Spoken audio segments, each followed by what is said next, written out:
Some people on the Outcut Discord were having a very interesting discussion on the benefit of willpower when the topic of Psychic Barrage came up and how easy it is to stack things. And their argument went into like purely numbers. There's one person being really disingenuous, saying how it's easier to stack Bliss score and weapon score than it is willpower, so willpower has no value because you can't do it, so you might as well just use Psychic Barrage and stack it that way.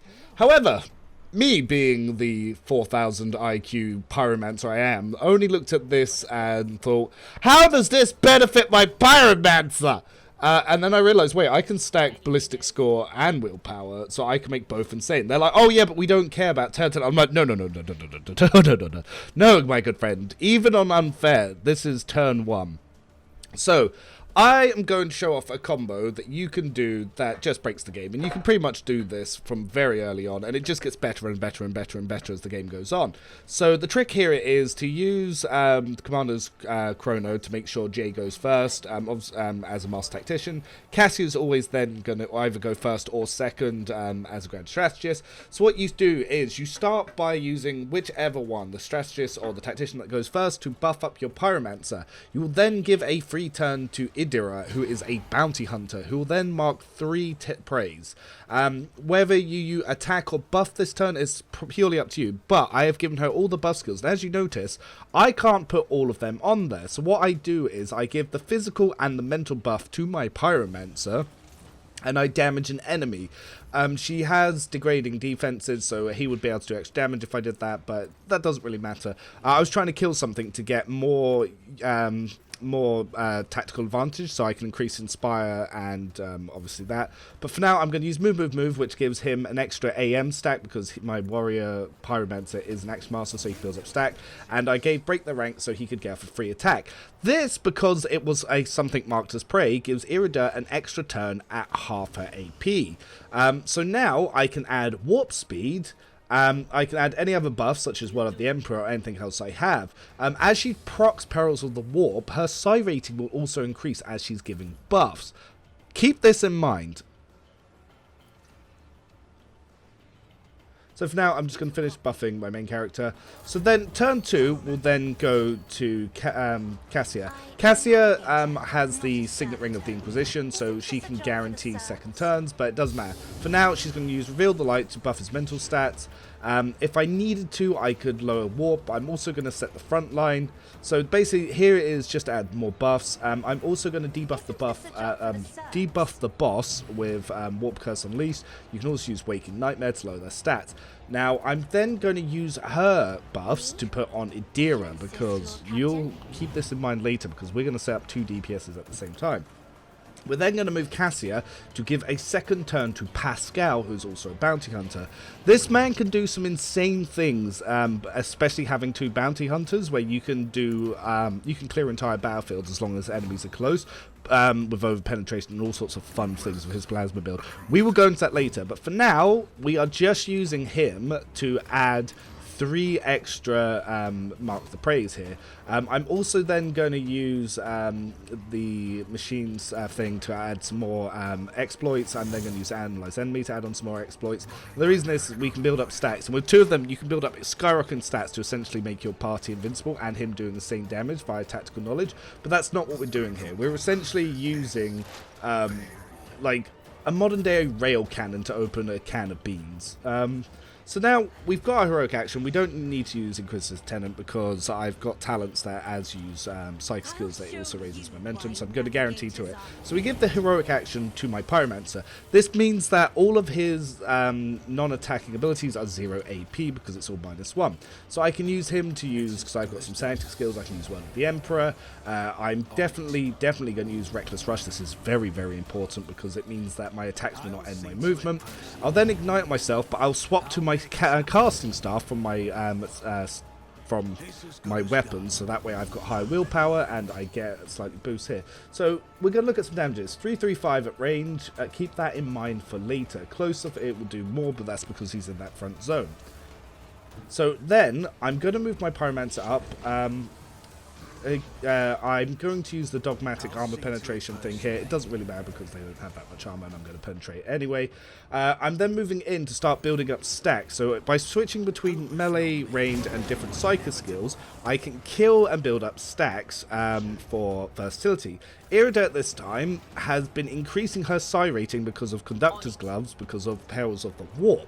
This means that her buffs will now buff more, and when I kill, I get additional turns. And whilst he's casting, he can also be triggering Perils of the Warp, which will increase his own psi rating via the Psychic Breastplate, Irida's psychic rating via Warp Conductor's Gloves. So I can reapply buffs and even healing to give him temp HP. As a Deathworld character, that gives him 20% more dodge, and it protects him from any backfire that we might be having. It also means sometimes if I accidentally explode him, he won't die. So I'm going to actually now move Irida. Again, look at my stats here. I've gone from a +4 to a +14 on ballistic skill. This is important for Psychic Barrage. That means enemies from more than 6 squares away take extra damage based on it. So look, see, he does 541 if I'm here. Swap to my staff, 549 at the top end. But then I move 6 squares away, that 549 now becomes 591. So you can see that damage is going to slowly increase. Now I will keep the damage up here so you can see what it did here. Did a nice healthy 400, but you can see the difference in the two molten beams based on the close target and the further target. Also, crowd kill, my area attacks like this will actually do more. One of the things is my melee weapon is Carnage, so every time I hit something I get 25% increased critical damage. As this is an always critting build because of my two bounty hunters and my 2 officers, yeah, I'm going to be doing a lot of damage here. And again, I'm triggering Warp Perils, building up stuff. And every time the turn is interrupted by my bounty hunter, because Irida placed the Mark the Prey first, it will always go to her, not Pascal. This means that when she takes a turn, not only is her increased psi rating now able to reapply buffs that increase my stats higher than the original buff by overwriting them, which I can use both the physical buffs and even the movement buff, warp speed, to increase his movement so I can keep moving even without using my heroic action. Because of my warp surge brooch, I have basically, I go in with 11 extra attacks that I can do in the first round before I even used my heroic action. And as you can see, I've now got a plus 18. So I'm going to be doing plus 18 to anything over 6 squares with my psycho abilities. So we're going to hit the boss now, and you're going to see that the damage, 1200, not too bad. That's obviously with the buffs of obviously frontline, but I'm now going to use Inflame. So Inflame will actually also refresh every time the turn gets interrupted, and this will actually double the damage that our weapons will do from the pyromancy. Again, I'm going to mix up area attacks and single attacks. The reason for this is it will also keep increasing our stacks of versatility.